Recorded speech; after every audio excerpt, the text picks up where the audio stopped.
Ladies and gentlemen, the Rock and Roll Spot Convention with weekly uh, comic book live stream. Let's get right to it. We got about 7 books this week. Start off with X-Men Gold number 28, which is the third part of the story, Till Death Do Us Part. Last issue left off. This issue begins with a flashback for Colossus for a few years previously, when he returned, when he was found to not be dead during Joss Whedon's run on Astonishing X-Men.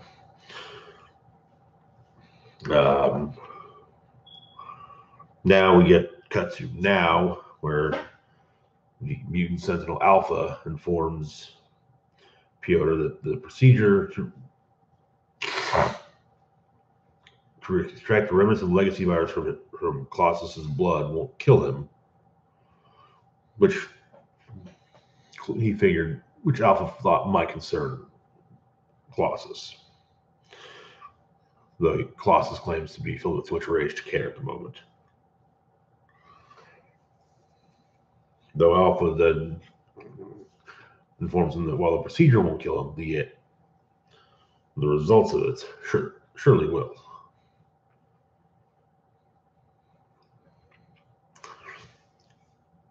Meanwhile, the rest of the X-Men attempt to, Storm and Iceman do what they can to stop the oncoming flame from the launch.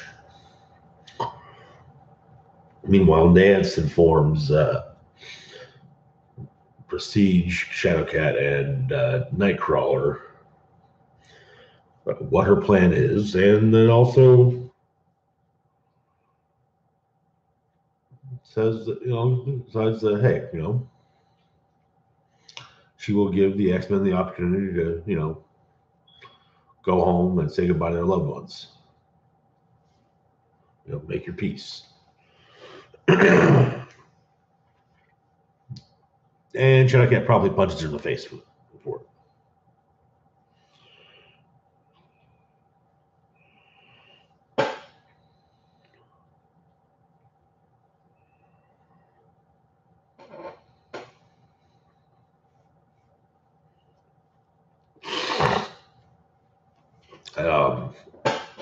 Shadowcat then takes Nance herself, and they get aboard the X-Jet.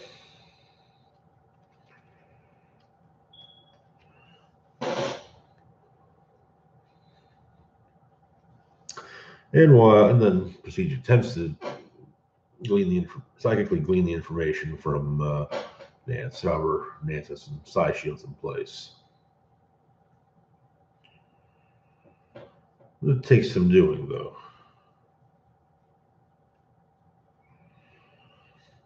And requires the X-Men to call upon help from Alpha Flight Station, namely Puck. They get a ship and head over that way, and are promptly attacked by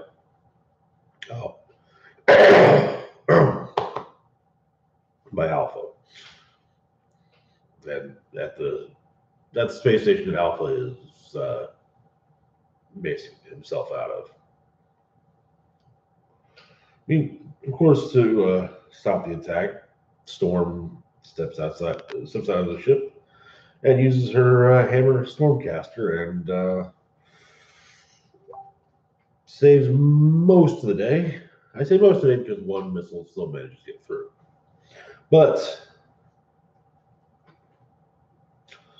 And so then Shadowcat phases the ship into the space station. And they are then promptly set upon by Alpha's nanite sentinels. They promptly Prestige manages to find Peter's location and sends Shadowcat after him while the rest of the X-Men deal with the Sentinels. And, well, that's where the issue ends. Decent, It's just, it seems like the story has kind of devolved into fight, fight, fight. Moving on to Weapon X number 18, part 2 of Victor's in Charge. Um,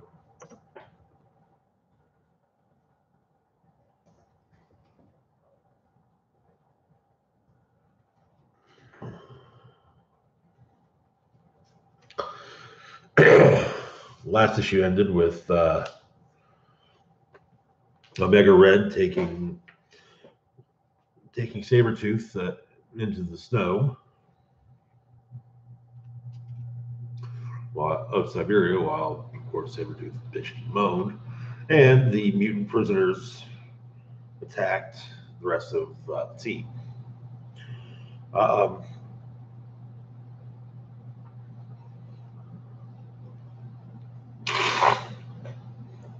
Omega Red makes it very clear to Sabretooth that he does not consider Sabretooth an enemy, but merely rations. Sabretooth tries to justify how things have gotten to the point they've gotten through his own eye, of course.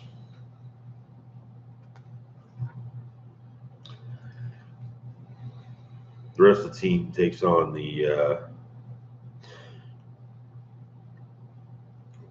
tries to subdue the Russian mutants.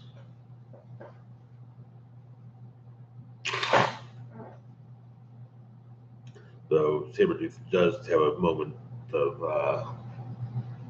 Sabretooth does prove that he actually is intelligent enough to call for help in a manner of speaking.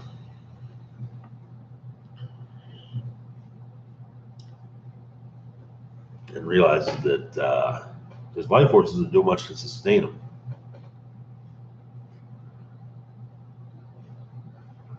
I don't know about that. I think for the purposes, I think it's kind of that whole thing of you've got two different characters who are fairly similar, and having them together most of the time, you're going to end up with one being kind of especially with one being a former villain, you're going to end up with one probably saying, "Hey, I can do this job just as well as you can." So now he's getting the opportunity, and well, maybe he can't do it, but he does manage to call some tigers to, I don't know about so much rescue him, but at least can help maybe get things with Omega Red to a point where he's not uh, basically a snack to be drug along. Back to prison, Warpath manages to calm everyone down and explain that you're here to help. And once Omega Red gets out of proximity, everyone kind of calms down. Well, the prisoners calm down as they're no longer being affected by his death factor.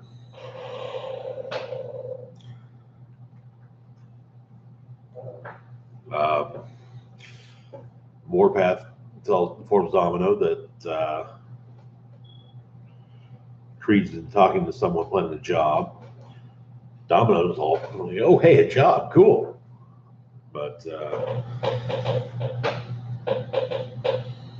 Warpath ain't having it. He's on a Merc.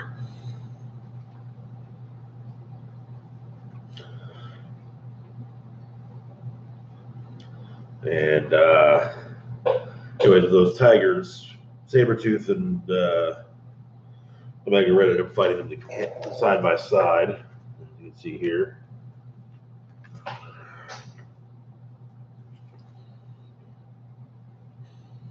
All that's left is a kitten that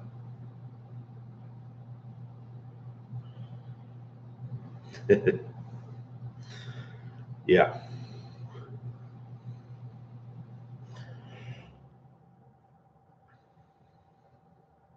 And Sabretooth finishes his narration with saying he's Victor Creed, Sabretooth.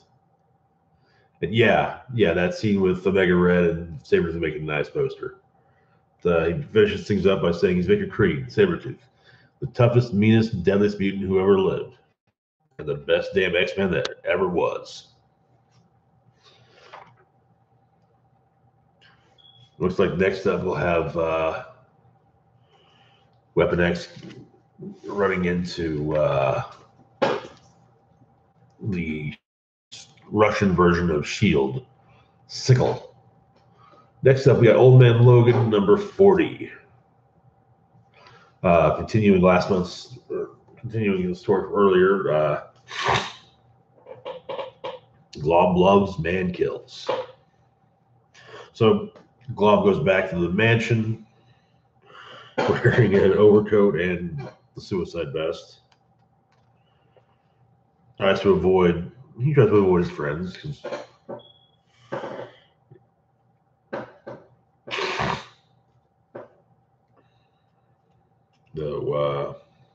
Logan notices the explosive. So Glob sets it off in the entryway of the mansion. And then the Purifiers attack.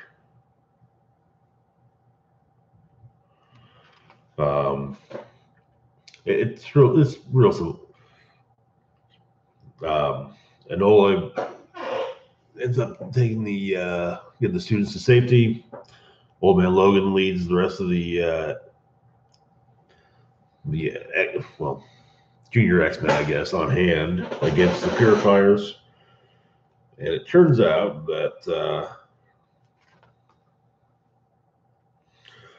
Glob's would-be girlfriend was actually a Purifier and was catfishing him.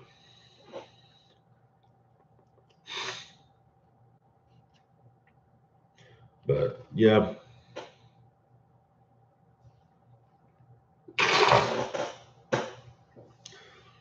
They they throw a few fires in the mansion, but things they get put out, and Glob manages to save the day. And then to fix the structural damage, Logan calls a few contractor friends. They get called off enough to be on speed dial. And then, plus, the students fix up the mansion. And once again, Logan leaves. Next issue is going to apparently feature Kraven the Hunter, so that should be interesting.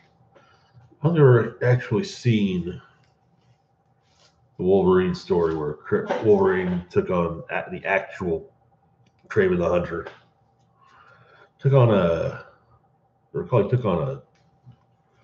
robot version that was being controlled by arcade ones. But that's about the best close I've ever seen.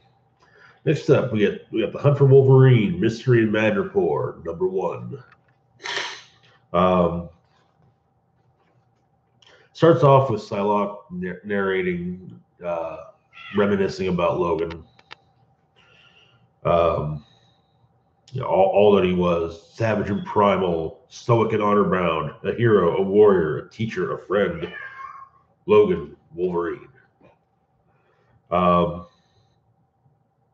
But she's reminiscing while her and as well as Shadowcat, Jubilee, Storm, Rogue, and Domino are on their way to Madripoor to see if maybe Magneto stole Wolverine's body. Magneto meets them, though Shadowcat mentions she's been trying to get a hold of him with no luck. Magneto says that they will talk about Logan, just not where they're at. But they should discuss it over dinner. However, they're being watched.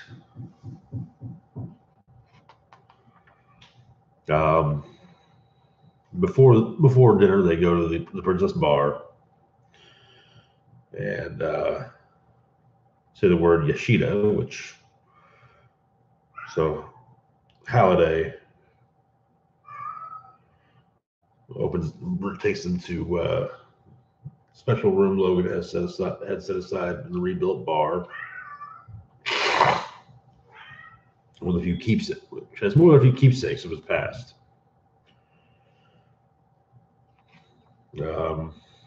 Including a letter from Carol Danvers asking Logan to kill Rogue.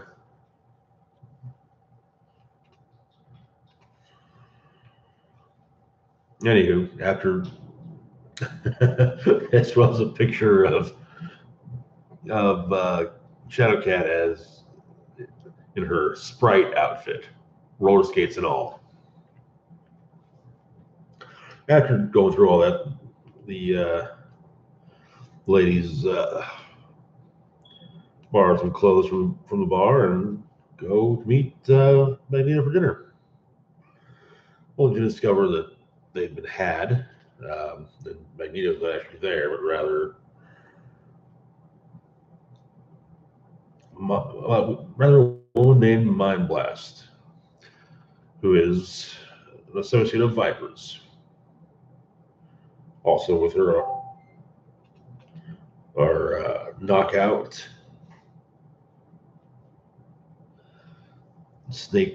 Knockout, Bloodlust, and Snake Whip, and of course Sapphire Styx.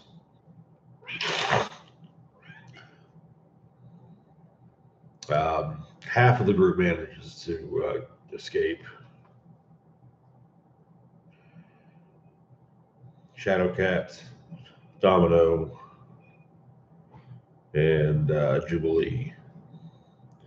But the rest are prisoners of Viper. Most of the issues, I'd say about half the issues of the fight, pretty much a fight scene, and but decent fight scene nonetheless. Be interested to see where this one goes. Of the 4 miniseries from the Hunt for Wolverine miniseries, this is probably the one I would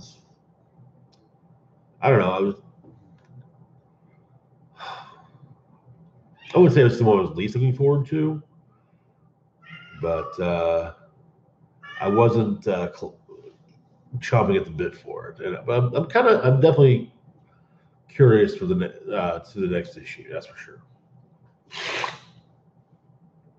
Moving on to Moon Knight number 195. Good old batshit crazy Batman. So, start off with a man named Maurice putting together what will be known as the Collective. Each member brings up what they bring to the table. We have Julie, an artist, she collects real human skulls and deceased clowns. Then you've got Ty, who is an aggressive romantic nihilist, which takes a lot more effort than it sounds. He's never washed his jeans after a conquest, and he claims that the pairs of jeans he's brought with him are sexual totems. Then you got Samantha, the group skeptic.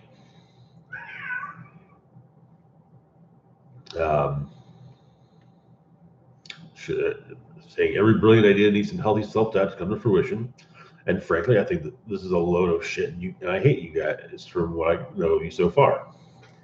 You got Peter, who's a bit nervous. He basically Facebook stalked all of them and then made paper mache busts of the entire group. And of course, then you have Maurice. And the whole plan is they're going to fuse their personalities together. 5 months and 73 experiments later, it's not entirely working out too well. So they call upon a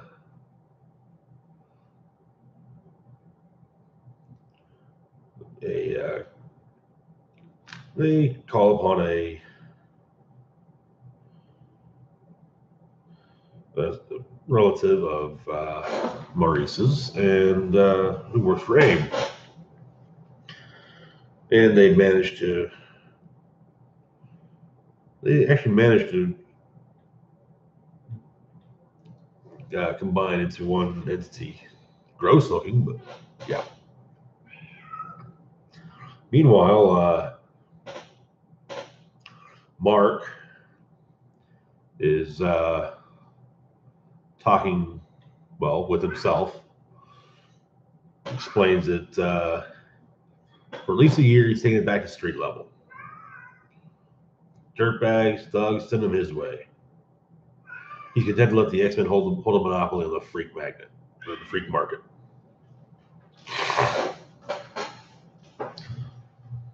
And then Marlene kind of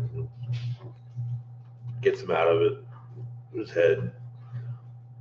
Apparently, him, Marlene, and Beatrice are at the movies, and his phone's going off. A New York Times super crime alert. He goes to check it out. It's in Queens.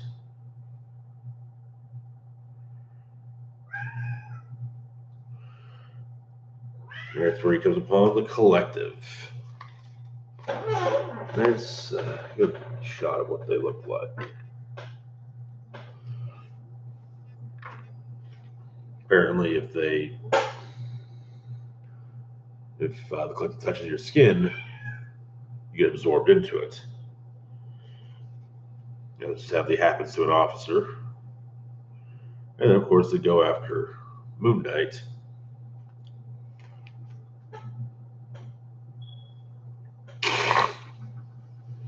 After Moon Knight, a little bit of hack and slash on him. Sadly, they managed to expose some flesh and absorb Mark, which will actually make for an interesting thought, since Mark ends up inside. Mark and his other personalities end up inside, and are greeted by Maurice, who explained that this is where the magic happens. And it looks like this is going to be a very trippy story. Extremely, as part of the course with Moon Knight, fucked up, but trippy. Alrighty, moving on to Old Man Hawkeye, number 5.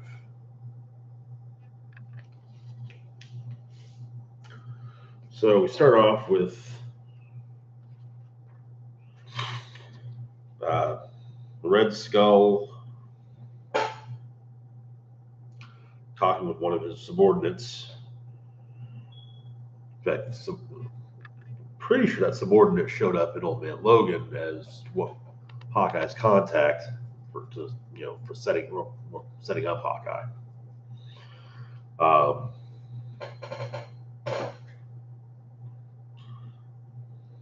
And Skull ends up learning that Hawkeye survived that night. Meanwhile, Hawkeye's trying to work on his aim at Josie's bar, but not having the best of luck.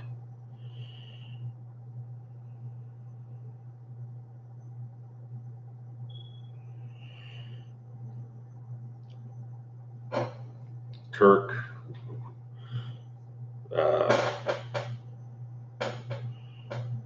gives him grief as Kirk's nephew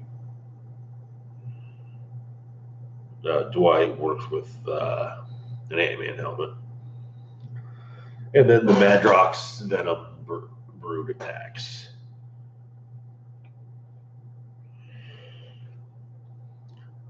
Meanwhile, Claire Temple puts Bullseye back together, and he asks about the Deathblock chip in his head. She very clearly tells him she can't take it. She doesn't have the skill to take it out, or the know-how. And then the Kill Squad shows up. One of Red Skull's Kill Squad shows up, and well, Bullseye waits through them. Cutting back to Venom, Hawkeye versus the Venoms. Then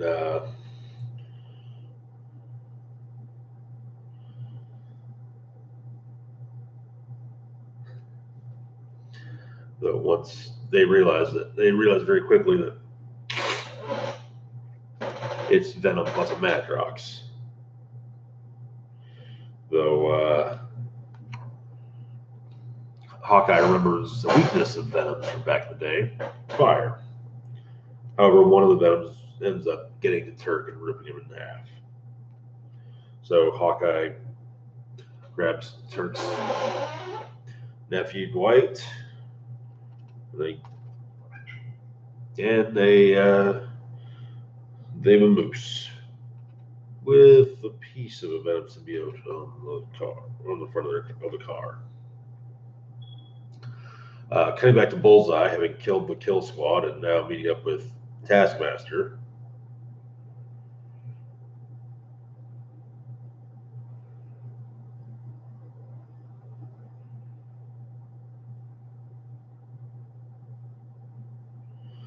And Bullseye gives Taskmaster a message to pass along to the Red Skull. Meanwhile, Dwight takes Hawkeye to a town off the map, deep in the wastelands. A town led by none other than Kate Bishop. And of course, there's a ton of Madrox and Venoms chasing down Hawkeye. Though at the same time, Hawkeye's trying to track down another Songbird. And moving on to the last book of the week, Infinity Countdown, Darkhawk. So Darkhawk was one of my favorite characters from the 90s. Kind of a sci-fi thing, actually kind of similar to, had a passing similarity to things like Power Rangers and whatnot.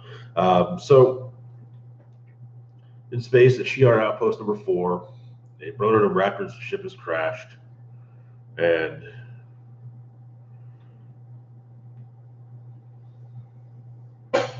Talon R is thrown down, Negabands and all. Talon R, it turns out, is the younger brother of Nova, Richard Rider. Though the real Raptors, they come after him, and they kill the fake Raptors that are with Robbie Rider, and then take Robbie himself.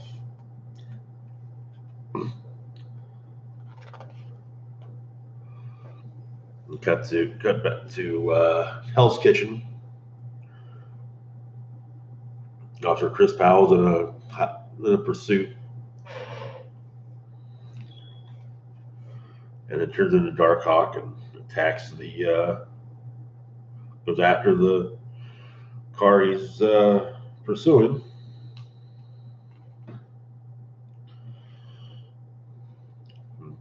Then Powell himself arrests him. Turns out that Powell is applied for Code Blue, which was the NYPD anti-superhero group. And he has, however, since rescinded his application, though Lieutenant's like, hey, look, we we want you. And his fiance Bruce says, hey, he'll take your job. So, but he is welcome to Code Blue.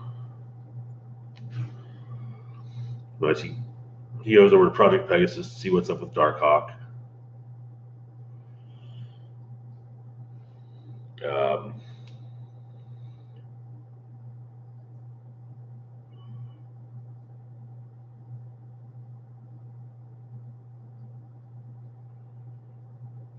And find out that basically the Darkhawk amulet is now kind of storing the pattern of his body and recreating when he goes back to being Chris Powell.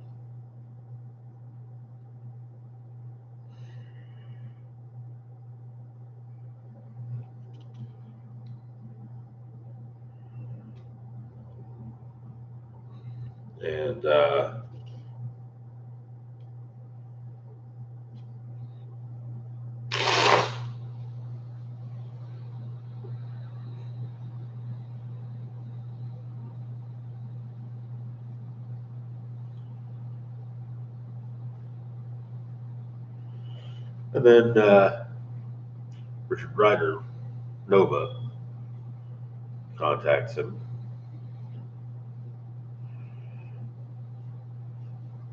And Chris tells him what's up, but why trying to get space. So Nova refuses to help, in part because the Raptors have got his brother. And basically say, hey, this is a family thing for me. I'm taking care of it. So he's stuck on Earth, wanting to get into space, but yeah. So he goes to fly for a bit and is then attacked by Death's Head, intergalactic bounty hunter, or freelance peacekeeping agent. Do them duke it out for a bit, and then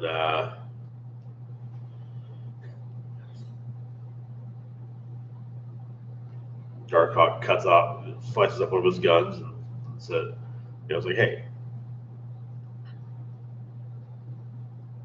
you know how to find the fraternity of Raptors? And if so, do you have to, do you have a spaceship? Because I'd love to find them myself. That's where the issue ends. But I actually kind of like the way he describes Death's Head as being a killer robot with the mind of a used car salesman. Kind of like that, actually. Next issue should be interesting.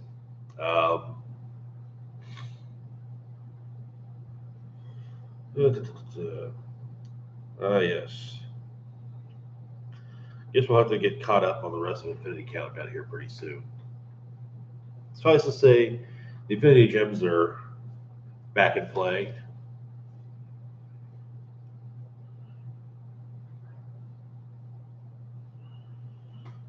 And certain people are going to be going after them. We're going after them.